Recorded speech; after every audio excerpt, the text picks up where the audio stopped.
Dead by Daylight is a game that houses a ton of legendary killers. I mean, we've got Michael Myers, Freddy Krueger, Ghostface, Chucky, but even still, this entire time it feels like somebody's been missing. No, not that guy. Not him either. We're getting him soon. That's right, today we're going to be talking about what Jason Voorhees would look like in Dead by Daylight. Also coming with a survivor and an original map. This is something that I've worked on for a great deal of time, so I'd really appreciate any feedback in the comments. Without further ado, let's get into the video. So in order to understand Jason Voorhees, we first need to start with his mother. You'd be forgiven for not knowing that Jason's mother is the one who's really in control. In the original Friday the 13th, Jason's mother, Pamela Voorhees, goes on a killing spree, getting revenge on any camp counselors who disregarded her son as he was being drowned at a local summer camp. This camp, of course, being Camp Crystal Lake. She has a burning hatred for teenagers, especially those that like to indulge in sex, drugs, and alcohol, which is basically like all of them. Anyways, at the end of the first movie, it's revealed that Jason isn't fully dead. More so, he's kind of like a zombie. He's a big hulking beast that's kind of mindless and follows his dead mother's directions. He even has a shrine for his poor mom. Somewhere out in Camp Crystal Lake is a small shack with Jason's mother's head and sweater, as well as a few photos of her. Survivors who are willing to grab the head and or sweater have actually been shown to have quite a psychological effect on Jason. See, physically he's rather unstoppable, but once you get in his head and use his mother against him, there's really not much you can do. Believe it or not, as unstoppable as Jason may seem, some people have actually managed to beat him, like Tommy Jarvis. Originally facing off against Jason as a child, Tommy was able to smack Jason in the head with an axe and stop him from attacking his mother. He then grew into a total badass who wanted nothing more than to destroy Jason and alert everybody to his presence. And as for Camp Crystal Lake, well, that's Jason's home. It's where both he and his mother died, and it's usually where he spends his free time when he's not out killing. Sure, I mean, Jason's been to New York and even outer space, but he always finds his way back to Camp Crystal Lake. Always. Now that we know a little bit more about Jason, let's start talking about how he'd work in Dead by Daylight. I cooked up a power called Kill for Mother, which is heavily inspired by the Friday the 13th video game adaptation. Essentially, Jason has two forms, a stealth mode and a rage mode, similar to Michael Myers. But just like in the movies, survivors will be able to use the spirit of Jason's mom against him. So let's start with Jason's default mode, stealth mode. In stealth mode, Jason has a normal movement speed and he uses his machete.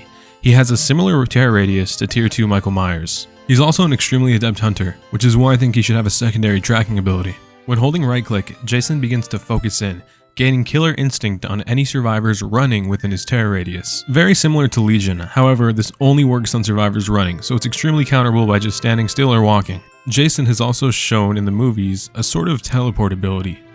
I believe that Jason should be able to TP to gens with control, similar to Freddy Krueger, and a sound effect should play as he does it. So to summarize, in Jason's stealth mode, he has a little bit of tracking and a little bit of mobility, but he's essentially just an M1 killer. However, that's not all for Jason, as he has a passive rage mode bar that builds up similar to the Oni. He can gain charge from either injuring survivors or by being stunned and blinded, with the latter of which giving him a more substantial amount of charge. Once Jason's rage mode activates, he becomes a whole different monster. He ditches his machete for a spear and gains a significant amount of strength. Although limited by time, his rage mode is extremely powerful, very similar to the Oni. And just like the Oni, he can hold M1 to do an extremely charged lunge attack that can insta-down survivors and break breakable walls and pallets. However, Jason won't have the same level of mobility in this form, instead opting to throw his spear as a secondary form of fire. This will work similar to the Huntress Hatchets or maybe even a Deathslinger shot. I think thrown spears should instantly injure a survivor and get them into deep wound if landed, but whether or not they hit or miss, I think Jason should go on a short cooldown while the entity retrieves his spear and summons it back in his hands. Rage mode Jason would have the same tear radius and movement speed as the tier 3 Michael Myers. And if all this sounds pretty strong, it's only because we haven't talked about how we're going to counter Jason. See, whenever Jason gets the power amp, another survivor will also get a buff. One random survivor will be given Pamela Voorhees' sweater. However, if Jason decides to attack this survivor, then he instantly loses his tier 2 form. Let's talk more about the Pamela sweater mechanic though. Think of it as a sort of lament configuration, similar to Pinhead's box, where one survivor needs to deal with it so that everyone else can be safe. Once a survivor is given Pamela's sweater, their aura is shown to all survivors for 5 seconds. Not only that, but they become exposed while they have the sweater on. And if that sounds busted, then just remember that every other survivor is also insta-downable. However, if Jason hits the sweatered survivor, then he instantly loses his tier 2 rage amp. The sweatered survivor will also gain Oblivious, not really knowing when Jason is nearby. I think this is a pretty fair trade-off considering Jason can lose his power for attacking them. Jason's rage mode would last about as long as a tier 3 Myers, but the sweatered survivor can also make it end sooner. A mother's shrine will spawn directly across the map from the survivor who has the sweater. Its aura will be shown for a few seconds, with the main goal being to return the sweater and remove Jason's power. Oh, did I say its aura would be shown? I meant to the other survivors, not the one with the sweater. This will create a sort of fun dynamic where survivors are trying to protect the sweater survivor so they can end the power early, although Jason wouldn't really hit them anyways because then he'd instantly lose it regardless. Jason wouldn't be able to see where the shrine is, and even if he did find it, there wouldn't be any option to interact with it like Pinhead finding the box again. So to summarize, Jason has two forms: a tier 1 stealth mode, where Jason's an M1 killer who can hold right click to gain killer instinct on any survivors running within his terror radius, as well as TP to gens with his classic adlib. Then, upon taking blinds, stuns, or injuring survivors, Jason bursts out into his tier 2 rage mode. In this mode, Jason can charge up a powerful M1 where he insta-down survivors and breaks breakable walls similar to the Oni. Not only that, but with right click he can throw his spear forward, similar to a hunter's hatchet, which upon contact with the survivor would instantly put them into the deep wound state, downing them if they were already injured, leaving room for counterplay with one survivor getting Jason's mother's sweater that they need to return in order to end his power early. That one survivor is given a few debuffs, but is able to completely nerf Jason. And if that sounds too OP, look at the killers that we've been getting recently, not to mention that Jason is a legendary slasher. Now that we've covered the power, let's get into some of the perks. So quick disclaimer, I did come up with these all on my own and these are all original perk concepts. However, upon showing some of my friends and asking for their opinion, they did say that some of the names overlap with existing Jason Voorhees fan-made perks. Any similarities to existing fan-made perks and or power theories for Jason are purely coincidental, and I promise these are all ideas that came from my head. Anyways, Jason's first perk is Unstoppable Force. After damaging a generator or breaking a breakable wall, gain 3, 4, and 5% haste until your next basic attack at max rank. This is kind of like a Jason Voorhees twist on Play With Your Food. Jason's next perk is Make Them Suffer. When a survivor stuns you by any means, they're given the hindered status effect for 1, 1.5, or 2 seconds at max rank. This is kind of a callback to what Jason's mother tells him in the Friday the 13th video game, as well as Unstoppable Force being a reference to just how strong and tanky Jason is. Speaking of which, Jason's next perk is Heavy Handed.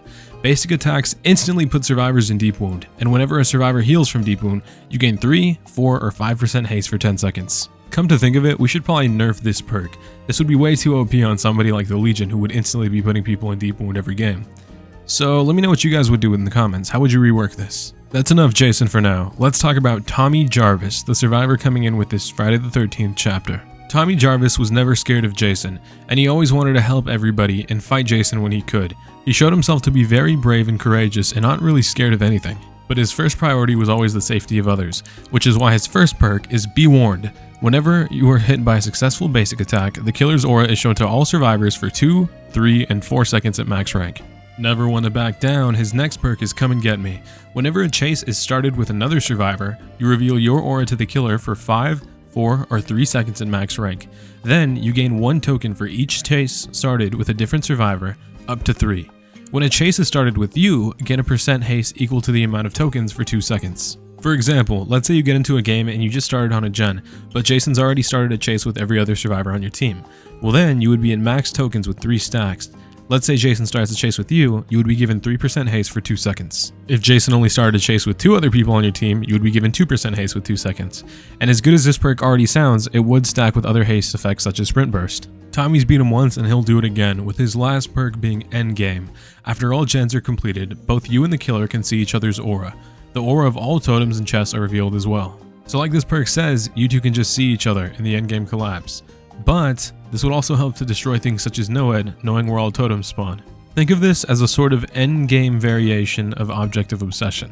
And if you haven't noticed by now, a lot of this chapter takes inspiration from Halloween, such as Jason having multiple forms and a few of the perks coinciding with Michael Myers' perks. This is something that I only realized until after I made them all, and I thought it was a cute little thing that I should include in the video. So as far as maps go, we have a few options. There's Higgins Haven, which is in some of the games and the movies, but there's also the Grendel spaceship, which takes place on Jason X. However, we kind of already have Toba Landing as well as the Nostromo wreckage. I don't think we need more space shit. What we do need is Camp Crystal Lake. And this ain't your basic Red Forest or Shelter Woods. This would be a campsite sprawling with life, and lack of it.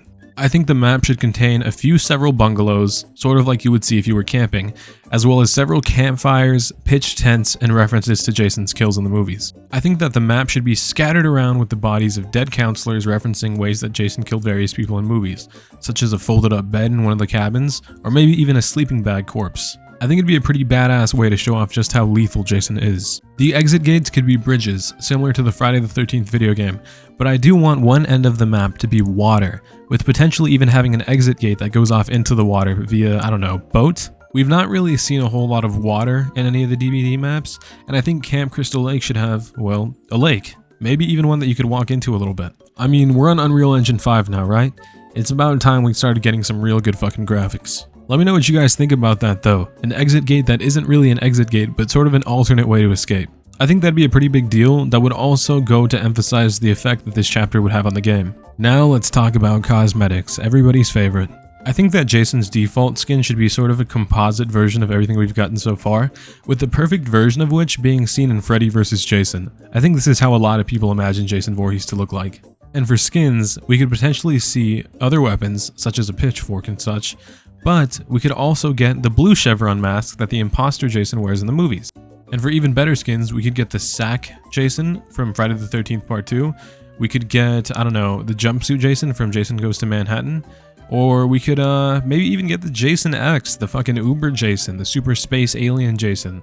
Also, a quick side note, can you imagine if they gave Jason Voorhees his Freddy vs. Jason cosmetic and then did the Robert Englund version of Freddy in the game, and then you had Jason and Freddy working together in 2v8? Quick thought I had, but it'd be pretty fucking sick. Oh yeah, let's talk about Jason's Mori. I think that the survivor should slowly get up from the ground, with a bit of mist piling up behind them. They look around in fear, but all you hear is kick. Suddenly, you get a classic Jason jumpscare sound effect, with a machete being thrusted through their chest from behind. He would then lift that machete up into the air, with gravity pulling the survivor deeper into the machete. He would then grab their head and hold them still, while with the other hand he tears his machete downwards, ripping the survivor in half while crushing their skull. Afterwards, just tossing them off to the side like Michael Myers, wrapping up with his mother saying, "That's my Jason, that's my special, special boy." I worked really hard on this concept, and I'd really appreciate any support or feedback that you guys can give in the comments. Also, be sure to like and subscribe if you guys enjoyed this video and want to see more like this. Quick shout out for Astimiko, who drew out the perks and helped me realize my fucking vision. So her links will be down in the description below. Anyways, I have a lot of big things planned, so be sure to subscribe to the channel and stay tuned. I love you guys, and happy Friday the 13th.